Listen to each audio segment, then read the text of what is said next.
Hello, knowledge seekers. In this episode of 20-Minute Books, we dive into Social by Matthew Lieberman, a renowned psychologist whose insightful journey through neuroscientific research illuminates the intrinsic human need for connection. This book, anchored in the groundbreaking work conducted in Lieberman's UCLA lab, explores how evolution has shaped our social interactions and uncovers the significance of social connections as a driving force in our lives.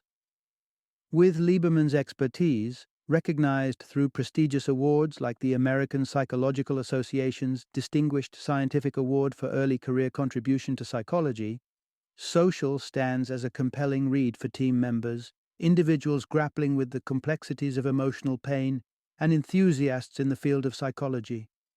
Join us as we unravel the essence of our social nature through the lens of cutting-edge science.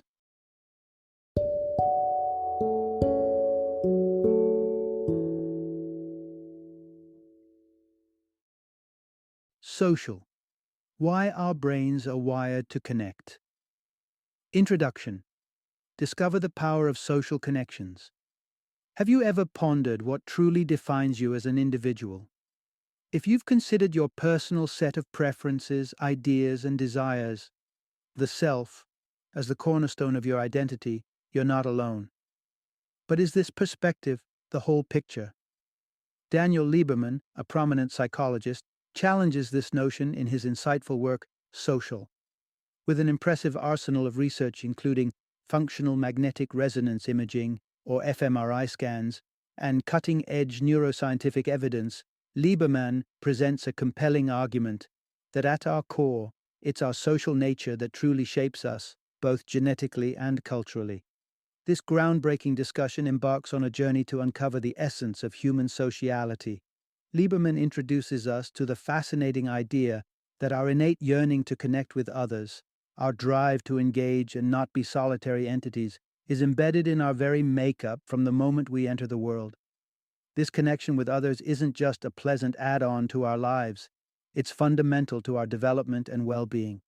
The ability to navigate social landscapes, to intuit and understand the thoughts and intentions of others, stands out as a critical skill that we begin honing at an early age. But Lieberman doesn't stop there.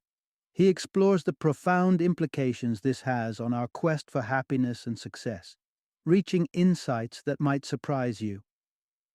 Did you know that investing time in volunteering at a local charity could potentially bring you more joy than receiving a salary increase? Or ponder the significance of learning to read the minds of those around us, understanding their intentions and desires. How does this skill shape our interactions and relationships? And consider the value of self-restraint, a social skill of immense importance according to Lieberman's research. These fascinating inquiries and discoveries underscore a fundamental truth. Our connections with others are not just a part of our lives, they are the very fabric of our existence. By delving into the essential role of sociality in defining who we are and driving our happiness and success, Social invites us to reevaluate the importance of our relationships and interactions. This exploration not only enlightens us on the scientific underpinnings of our social nature, but also guides us toward fulfilling and enriching lives centered around meaningful connections. Part 1. Unlocking the Mystery. Our brain's fascination with social life. Ever wonder what goes on in your brain during those moments of idleness, when you're not focused on a specific task or activity? A groundbreaking study in 1997 by Gordon Schulman and his team from Washington University shed light on this mystery, revealing the brain's default network. This revelation opened a window into understanding why our minds seem to light up when we take a step back from the hustle and bustle of everyday tasks. The intrigue lies in the discovery that during these periods of rest, our brains are anything but idle. Instead, they dive deep into the world of social contemplation.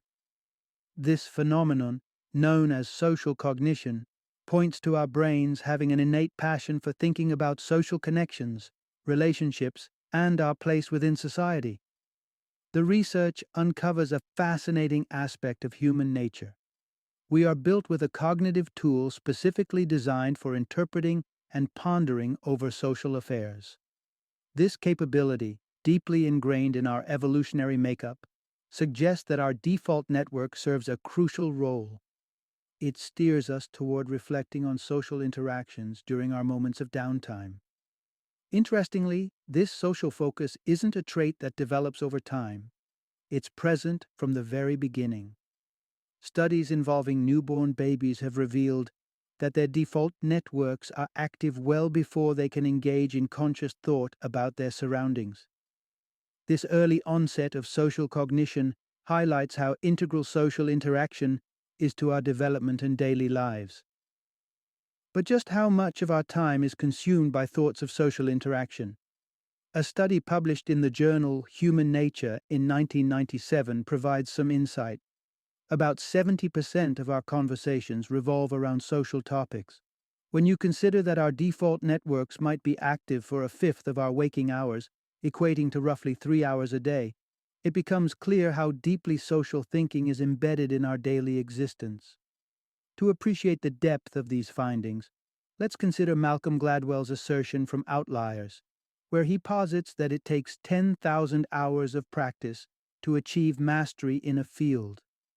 By this measure, given the time our brains devote to social contemplation, we all become masters of social understanding by the tender age of 10.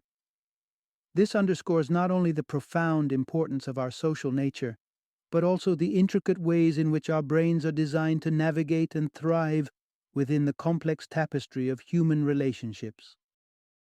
Part 2. The deep connection between our social bonds and emotional pain. The human brain, while a marvel of complexity and innovation, starts its journey in a remarkably unfinished state. This initial malleability is crucial, as a fully developed brain at birth would make childbirth an even more Herculean task. However, this nascent state of our brains underlines a profound human vulnerability and a critical need, a social one. From the moment we're born, our survival hinges on more than just the essentials of food and water. We require the nurturing presence of another human being to thrive. The importance of social bonds in our early development is underscored by our built-in mechanisms for maintaining these crucial connections. An infant, inherently unable to care for itself, possesses a powerful tool to ensure it remains close to its caregiver: crying. This response is not merely a signal of immediate distress, such as hunger or discomfort, but an alarm system that activates at the threat of social disconnection. Drawing from the work of psychologist John Bowlby in the 1950s, we see that humans are equipped with an innate system designed to assess the proximity of our caregivers and sound the alarm when that vital closeness is jeopardized. This phenomenon highlights how deeply social our needs are, woven into the very fabric of our being. As adults, we're attuned to these alarms, finding the sound of a crying child deeply unsettling. This innate reaction propels us to act, to alleviate the distress and re-establish the social connection, illustrating the fundamental nature of our need for social bonds. But it's not just in our earliest years that we experience the intensity of social needs. They follow us into adulthood, manifesting in what is known as social pain. This connection was demonstrated in a striking study conducted by psychologist Matthew Lieberman and his colleague in 2001. Through an fMRI-based experiment involving a seemingly innocuous video game called Cyberball, where participants experienced exclusion from the game, they tapped into profound feelings of sadness and anger. The avatars in the game, unbeknownst to the participants, were programmed to exclude them after a certain period, mimicking a real-life scenario of social rejection. The emotional responses elicited from this exclusion were then mapped onto brain activity, revealing that the brain processed social pain with remarkable similarity to physical pain. Both types of pain activated the brain's dorsal anterior cingulate cortex, or DAC, underscoring that our brains don't differentiate much between being hit in the elbow and encountering a social snub. This groundbreaking insight into how our brains perceive and react to social pain illuminates the primal importance of social connections in our lives. It confirms that our social needs are not just a superficial layer of human desire, but are as critical to our psychological well-being as our physical safety and security. Our brains, in their wisdom, remind us that to be human is to be inherently social, urging us to nurture and protect our bonds with others as a matter of emotional survival. Part 3. Navigating the Mind's Highways. The Power of Understanding. Others. Imagine a workplace utopia where every team member instinctively grasps your thoughts, predicts your needs, and collaborates with unspoken harmony. While it may sound like a distant dream, this intuitive connection is not far from the reality of human interaction, thanks to our brain's remarkable design. At the heart of our social interactions lies an incredible ability to read and understand the intentions and feelings behind others' actions, a phenomenon known as theory of mind. This capability isn't just a party trick, it's a fundamental aspect of our social fabric, enabling us to interpret and respond to the world around us with empathy and insight. This skill, called mentalizing when we put it into action, is a constant companion in our daily lives. Consider the straightforward act of signaling a bus driver to stop. Without exchanging a single word, you communicate your intention through a gesture, and the driver, interpreting your action, understands your request. This seamless exchange is a testament to the human brain's capacity to perceive and interpret the actions of others as guided by thoughtful intentions. Our propensity to search for underlying motives and intentions extends beyond human interactions. We are so attuned to this quest for understanding that we often attribute human-like intentions to inanimate objects. Austrian psychologist Fritz Heider illustrated this beautifully with an experiment involving an animated clip featuring geometric shapes. Participants, observing the movements of triangles in a circle, concocted narratives filled with emotions and intentions such as one shape bullying another or two shapes engaging in a flirtatious dance. This exercise underscores our innate drive to imbue our surroundings with social meaning, searching for minds at work in every scenario. However, the sophistication of mentalizing doesn't come installed out of the box. It develops and matures over time. The Sally Ann task, a pivotal experiment from the 1980s, highlights this developmental trajectory. In this study, young children watched a skit involving two dolls, Sally and Ann, and a marble that gets moved from its original location. When asked where Sally would look for her marble upon returning, 3-year-olds failed to differentiate between their own knowledge and Sally's perspective. In contrast, 5-year-olds demonstrated a refined ability to mentalize, correctly predicting Sally's actions based on her presumed understanding of the events. This journey from egocentric interpretations to a nuanced grasp of others' perspectives underscores the evolutionary advantage of mentalizing. As we grow, our enhanced ability to navigate the complex web of human intentions and feelings not only aids in our personal and professional relationships, but fosters a societal environment where empathy and understanding flourish. Our brain's intricate wiring for social interaction empowers us to connect and thrive in a world where the unseen currents of thought and emotion guide our collective journey. Part 4. The Social Mirror. How our sense of self reflects and adapts to society. Often we envision our sense of self as a sacred inner sanctum, where our deepest thoughts, desires, and the essence of who we are reside in seclusion. This introspective view suggests that exploring these depths is key to understanding our true desires and carving a path in life. However, this conventional idea might not capture the whole picture of what the self truly encompasses. In an intriguing twist, it turns out the concept of self is more of a social chameleon than a secluded hermit. It acts as a conduit, subtly merging the societal fabric with our personal identity. Consider this.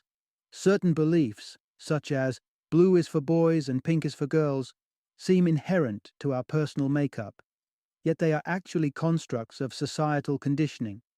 This belief, despite feeling intuitively right to many, is a stark transformation from early 20th century norms, where the color assignments were reversed.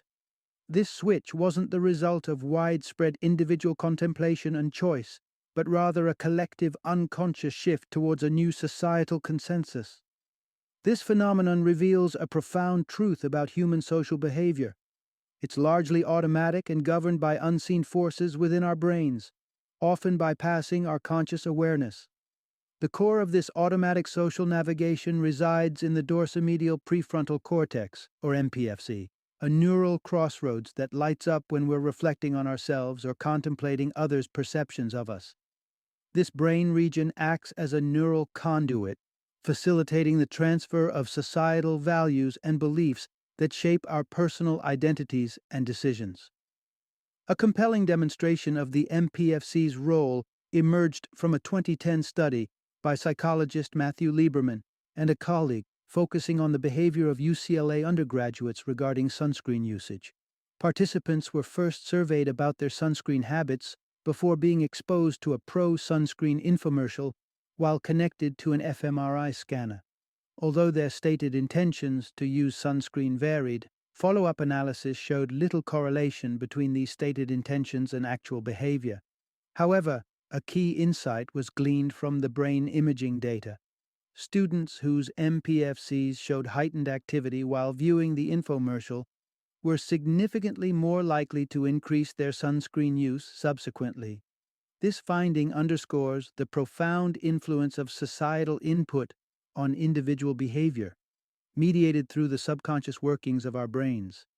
By understanding the MPFC's pivotal role in blending societal norms and personal identity, we gain insight into how our sense of self serves not as an isolated fortress, but as a bridge connecting us to the broader social landscape. Our beliefs and behaviors, far from being solely the product of individual deliberation, are deeply intertwined with the collective consciousness shaped by and adapting to the societal currents that surround us. This intricate dance between the individual and society showcases the adaptability of the human spirit and the complex interplay that defines our existence. Part 5. Self-control, the invisible glue of social cohesion. Imagine a room full of preschoolers, each faced with a tantalizing challenge. Eat one marshmallow now, or wait a bit and receive two. This is the setup of the iconic marshmallow test conducted by psychologist Walter Mischel in the 1970s, a test that has since become synonymous with the study of self-control and its long-term implications. Surprisingly, fewer than a third of the participants demonstrated the ability to delay gratification. This choice, seemingly trivial at the moment, had far-reaching consequences. Those who waited were later found to score higher on SATs, enjoy better health, and earn more income. This experiment underscores the profound impact of self-control, not just on individual success, but on the fabric of society itself. But there's an interesting twist to the narrative of self-control.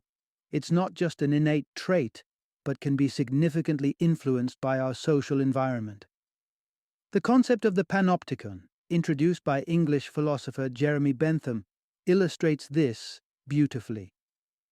Designed as a building where every individual could potentially be observed from a central tower, the panopticon embodies the power of perceived observation. Even without the certainty of being watched, the mere possibility of observation was theorized to promote self-discipline and adherence to social norms. This principle has found resonance in real-world settings, too. Studies have shown that simply placing posters of human eyes in a cafeteria can significantly reduce littering. This brings us to an important realization. Self-control extends beyond personal benefits, playing a crucial role in social harmony and collective well-being. Consider the example of smoking. While the immediate gratification of nicotine might tempt the individual smoker, society bears the costs of healthcare, lost productivity, and other indirect impacts. From this perspective, the individual's exercise of self-control, such as quitting smoking, not only benefits their own long-term health but also alleviates societal burdens. The principles underpinning the marshmallow test and the panopticon experiment highlight a critical aspect of human sociology. Our actions and choices, governed by self-control, ripple through society, influencing collective behavior and societal norms. This interplay between individual decision-making and social expectations underscores the dual nature of self-control. It's a personal asset that shapes individual futures and a societal necessity that underpins social cohesion and progress. In essence, self-control serves as the invisible glue that binds individual aspirations with societal expectations, fostering an environment where both can thrive. By nurturing this trait within ourselves and recognizing its value in the broader social context, we contribute to a more harmonious, productive, and healthier society. Part 6. The social currency of happiness and success. In the relentless pursuit of happiness and success, society has often equated wealth with ultimate satisfaction. Yet time and again, we find that the adage, "money can't buy happiness," holds a profound truth. If financial abundance isn't the sole key to fulfillment, then what is? The answer lies in the underestimated power of social connections and incentives, a treasure trove of contentment and productivity that extends beyond the material realm. Economists have long recognized the significance of social factors in determining our overall well-being. Research consistently highlights the positive impact of marriage, community involvement, and altruistic activities on our happiness. For instance, a groundbreaking study in 2008 drew a startling comparison. The boost in subjective well-being from volunteering once a week equated to the happiness derived from an income jump from $20,000 to $75,000 annually. This stark illustration underscores the immense value of social interactions and the joy they can bring into our lives. Yet, despite the clear benefits, societal trends point towards a decline in such meaningful social engagement. A survey that first took place in 1985 revealed a significant decrease in people having important conversations over the years, with many reporting a lack of deep or meaningful discussions in 2004 compared to the decade prior. This worrying trend highlights the growing importance of rekindling our social bonds in an increasingly isolated world. The profound impact of social incentives is not confined to personal life but extends into the workplace, revolutionizing the way we think about motivation and productivity. Despite a widespread corporate reliance on financial rewards, evidence suggests that social incentives may hold a far more potent influence on employee performance. This was vividly demonstrated in a study reported by economist Ian Larkin, which examined a software vendor's annual award ceremony. The allure of receiving a gold star for outstanding performance proved so motivating that 68% of employees chose to close sales prematurely, sacrificing an average of $27,000 in potential earnings for the immediate gratification and recognition the award provided. This fascinating insight into human motivation illustrates our innate preference for social recognition over monetary gain, challenging traditional reward structures within the corporate world. It serves as a poignant reminder that our evolutionary wiring deeply ingrains the value of social connections and recognition, influencing our decisions and behaviors in profound ways. In conclusion, the path to true happiness and success lies not in the pursuit of wealth, but in fostering our social connections and appreciating the intrinsic rewards of social incentives.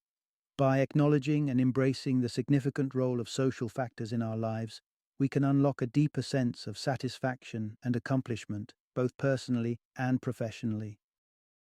Final summary. At the core of human survival lie the basics: food, water, and shelter. Yet, beyond the threshold of mere existence lies a realm where true fulfillment resides, anchored deeply in the connections we forge with those around us. This invisible thread that binds us, the essence of social connection, is not merely an addition to our lives, but a fundamental component of our well-being. Our journey through life is intricately interwoven with our ability to connect, understand, and empathize with our fellow humans. The wonder of our evolution has finely tuned our brains for this very purpose, equipping us with the tools to navigate the complex world of social relationships. From the intricate dance of interpreting others' thoughts and emotions to the deep-seated need to belong and be understood, our social nature is embedded in the very fabric of our being. Recognizing the critical role of social connections in our lives is not just an intellectual acknowledgement but a call to action. It challenges us to look beyond our individual desires and needs, to see the value in community, empathy, and genuine connection. In doing so, we not only enrich our own lives but also contribute to the broader tapestry of human experience, weaving stronger, more compassionate societies. The message is clear. To thrive is to embrace our social selves, to actively seek and nurture those bonds that sustain us emotionally, psychologically, and even physically. Our evolutionary heritage has gifted us with the profound ability to connect with one another, revealing that at the heart of human success and happiness lies not in solitary achievements, but in the shared joys and trials of our collective journey. By tapping into this social reservoir, we unlock the door to a more fulfilling, harmonious existence, harnessing the true power of our interconnected lives.